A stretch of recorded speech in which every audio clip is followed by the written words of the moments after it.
India के दिल में एक कहानी का जन्म हुआ। उनका नाम था मणिकर्णिका। उनका जन्म वाराणसी में एक ब्राह्मण परिवार में हुआ था।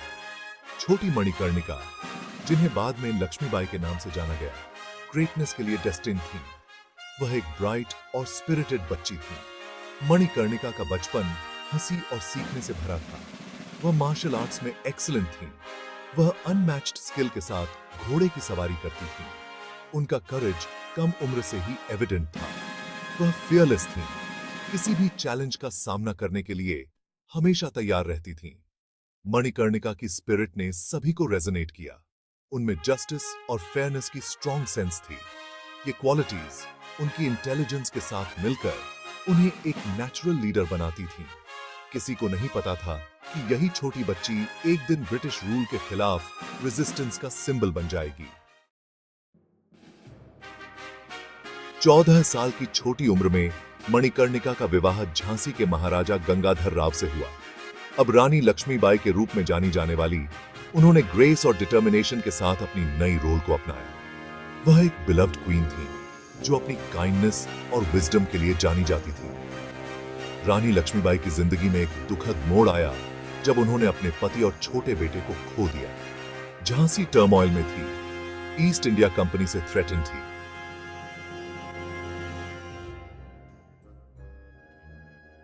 अंग्रेजों ने इसे झांसी पर कब्जा करने के अपॉर्चुनिटी के रूप में देखा। हालांकि उन्होंने यंग क्वीन की स्पिरिट को अंडर एस्टिमेटेड किया। रानी लक्ष्मीबाई ने अपने राज्य को सरेंडर करने से इनकार कर दिया। British East India Company greed से प्रेरित होकर इंडिया पर अपना कंट्रोल बढ़ाना चाहता था। उन्होंने झांसी को एक स्ट्रेटेजिक टारगेट के रूप में देखा।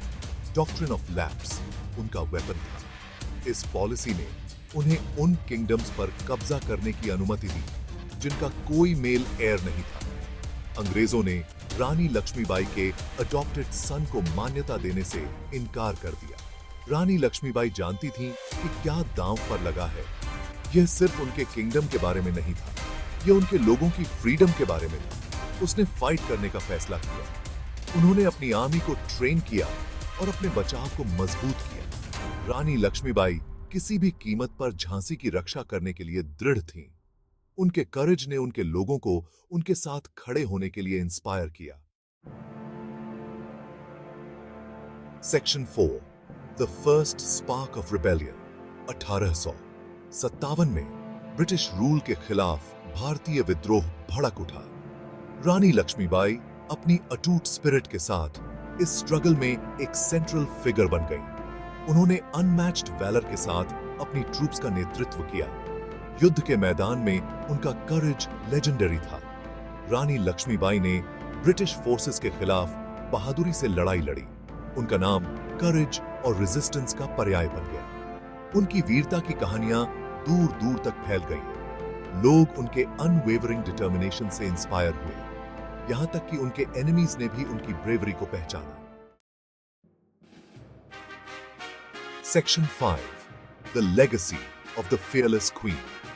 रानी लक्ष्मीबाई की लड़ाई वीरतापूर्ण थी, लेकिन ऑड्स उनके खिलाफ थे। ग्वालियर की लड़ाई के दौरान वह अपनी लास्ट ब्रेथ तक फियर्सली लड़ी। वह अपनी मातृभूमि की रक्षा करते हुए युद्ध के मैदान में शहीद हो गए। उनके सैक्रिफाइस ने उन्हें इंडिया स्ट्रगल फॉर इंडिपेंडेंस का एक अमर आइकॉन बना दिया। रानी लक्ष्मीबाई की कहानी युद्ध के मैदान पर खत्म नहीं हुई। उनका करेज आने वाली पीढ़ियों के लिए एक इंस्पिरेशन बन गया।